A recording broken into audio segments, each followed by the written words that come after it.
In this video, I'm going to demonstrate some of the advanced filter features that are available in Microsoft Excel. So on screen here, we have some data. We have some data about horses.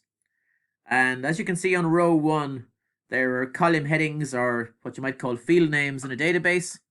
But these headings are going to be useful to us when we're trying to filter the data.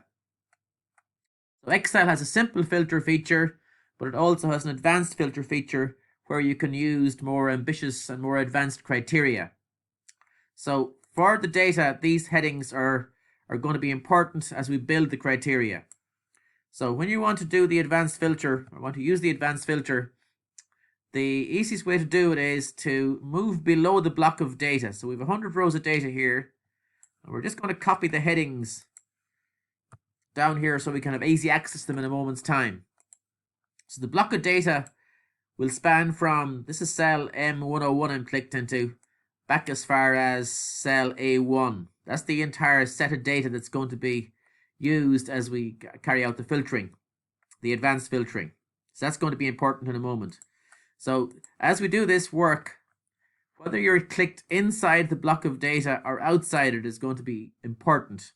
If we're outside the block of data like I am here in cell Q13, Excel won't know where the block of data starts or finishes.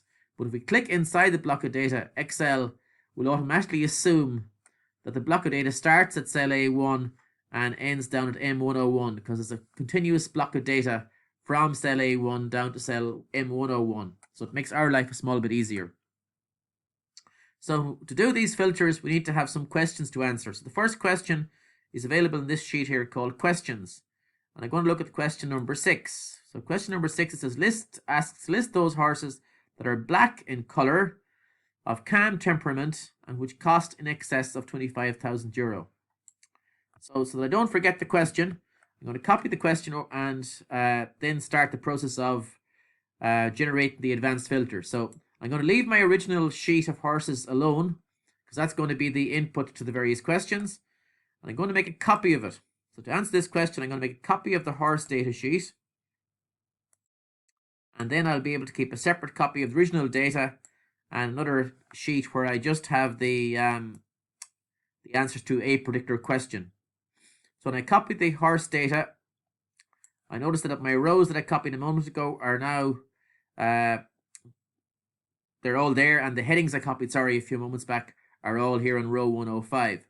So the question I need to answer is going to be, I'm going to put in a text box. I'm going to draw a text box, and I'm going to paste the question into the text box. There it says the question again. We want to get the horses that are black in colour, have calm temperament, and which cost in excess of 25,000. So they have to meet all three conditions. They have to be black, they have to be calm, and their cost must be above 25,000. So in Excel, what you do to achieve that is you use the advanced filter features. So what you need to do is build criteria in a block of cells, we'll say somewhere down here. And the criteria are going to involve all three column names. So they're going to involve the color, they're going to involve the temperament, and they're going to involve the cost. So I need the color, the temperament, and the cost. I'm going to just take those three from where I've copied them and put them into 3 separate cells where I can manipulate them in particulars. So the row 105 material here is just to save us the trouble of navigating up and down the screen, checking the spellings and checking the location of particular columns. So by bringing them down to the bottom here, I know what I'm working with. So I could delete this row now if I wished, so it wouldn't interfere any further with what I'm doing. And actually I will for the purposes of the video. So I'll just delete that row out of the way. I'm going to copy my question so it's over here near me. Now, what I need to do next is I need to get my color, my temperament, my cost. So as I said, the reason I copied them from the top is twofold. Number 1, to make my life easy, but number 2, to avoid any silly spelling mistakes. So if I spell any of those words wrong, that will cause the operation to fail if I spell any of the headings or the field names wrong. So now I'm going to I need the word black under the color, I need the word calm under temperament, and I need 25,000 under the cost, or greater than 25,000 under the cost. So for the color, again, I'm not going to type it, I'm just going to find an occurrence of the value color black in the list of values. I'm going to paste that directly under the color option. And then because it's black and calm, when I get the word calm, I'm going to paste that in an adjacent cell, both in the same row. So that means color, from an Excel point of view, that's going to treat it as color is black and temperament is calm. I need a value, a set of 25,000 or more. So in the cost box, I need to put in greater than 25,000. Because I'm looking for horses that meet all three conditions. So this is why the advanced filter is useful. In an ordinary filter, you wouldn't be able to do something of this level of complexity. So by getting the three field headings or the three column headings and putting them down here away from the block of data, and then putting in the three criteria, we're now going to be able to use this set of 6 cells to tell Excel to process the 100 horses and only show those that meet the criteria, the criteria for color, for temperament, and for cost. So as I said, I'm going to click anywhere in the block of data, and then I'm going to go up to my data option on the menu, and when I choose data, you notice here there's a filter symbol for, that's for the simple filter, the ordinary filter, but in this case we want the advanced filter. And when you choose the advanced filter, you have to keep an eye on what it suggests to you. So the first thing it's suggesting is kind of the target area. What block of cells have the data that we're interested in? That's called the list range. And as mentioned earlier on, because I've clicked in the middle of the block of cells, Excel is intelligent, and it uses that intelligence to recommend that we work with cell A1 down as far as M101. So there you can see $A, $1, colon, $M, $101. So that's the entire range of cells. And while it mightn't be totally apparent on the screen, you can see there's kind of a floating border around those block of cells to reinforce what I'm saying here. And the decision we have to make is where have we our criteria recorded. So we're happy with the list range, so we can just leave it alone. Click down into the criteria range. And as you can see, that's currently blank because we haven't told it the criteria. And if we want to tell the criteria, what we do is scroll down to the bottom and we see the criteria that we chose, that we entered earlier on to answer the question. So all we simply do is highlight the headings from color, temperament, and calm, and then highlight the three criteria values we're suggesting, and we specify those. So now Excel has all it needs to do to complete the task. It has the list range starting from A1 to M101, and it has the criteria range from C107 to E108. So the word color is in cell C107, and the greater than 25,000 is in E108. So both the list range and the criteria range are exactly as we want them.